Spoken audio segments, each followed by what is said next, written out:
بسم اللہ الرحمن الرحیم۔ السلام علیکم ورحمۃ اللہ وبرکاتہ۔ محترم سامعین کرام، سوال و جواب گروپ کے معزز ساتھیوں، سوال نمبر 1556 1550 پر 6 یعنی 1556 نمبر کا سوال آپ کے سامنے موجود ہے۔ سوال کے کرنے والے ہمارے معزز بھائی جناب عبدالشکور صاحب ہیں، ساگر صوبہ کرناٹکا سے سوال کر رہے ہیں۔ انہوں نے سوال کیا ہے کہ میرے ایک نوجوان رشتہ دار ہیں جو ایک بیماری میں مبتلا ہیں، اور وہ یہ ہے کہ جب وہ پیشاب کرنے جاتے ہیں تو پیشاب سے فارغ ہونے کے کچھ منٹوں کے بعد کچھ اور پیشاب کے قطرے نکلتے ہیں، اور یہ ان کو پتہ بھی نہیں چلتا۔ اس سے بار بار طہارت لینا پڑتا ہے، اور اس سے نماز پڑھنے میں بھی دقت ہوتی ہے اور بہت زیادہ پریشانی بھی ہوتی ہے۔ ڈاکٹر کے پاس گئے تو ڈاکٹر کہتے ہیں کہ تم کو کوئی بیماری نہیں، یہ تمہارا وہم ہے، تمہاری ذہنی سوچ ہے، اس کی طرف زیادہ توجہ نہیں دینا۔ اب ان کا سوال یہ ہے کہ کیا اس حالت میں ہم نماز یا دیگر عبادت کرنا چاہیں تو کر سکتے ہیں؟ اس حال میں ہمیں کیا کیا جائے؟ قرآن و حدیث کی روشنی میں رہنمائی فرمائیے۔ ہمارے معزز بھائی جناب عبدالشکور صاحب، سوال و جواب گروپ کے معزز ممبران اور اس جواب کے سننے والے تمام سامعین کرام، یہ جو آپ کے نوجوان رشتہ دار ہیں، ان کو جو بیماری ہے اس کو سلسل بول کی بیماری کہتے ہیں، یعنی بار بار پیشاب کے قطرے آنا۔ کبھی کبھی یہ بیماری کی وجہ سے بھی ہوتا ہے، تو جب بیماری کی وجہ سے ہو تو اس کا حسب استطاعت جس قدر ممکن ہو سکے اس کا علاج کرایا جائے۔ ایک ڈاکٹر سے ملے ہیں، دوسرے ڈاکٹر سے ملیے۔ اور کبھی کبھی یہ شیطانی وسوسے سے بھی ہوتا ہے، تو اس کی طرف زیادہ توجہ نہیں دینا چاہیے۔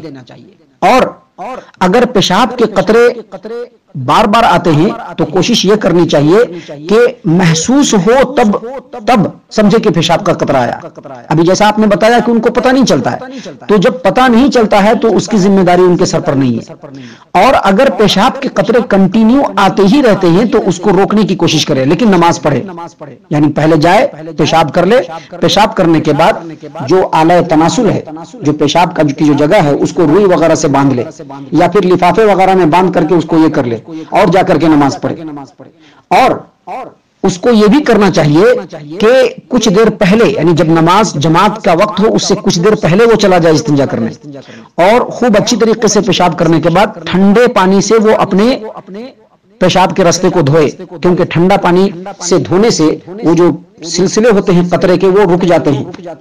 تو ان چیزوں کا خیال رکھنا ضروری ہے۔ پہلے تو یہ کہ اگر ان کو ایسا محسوس ہوتا ہے کہ کچھ نکلا تو یقین ہونے کے بعد ان کو اپنی جو ہے طہارت کو توڑ دینی چاہیے۔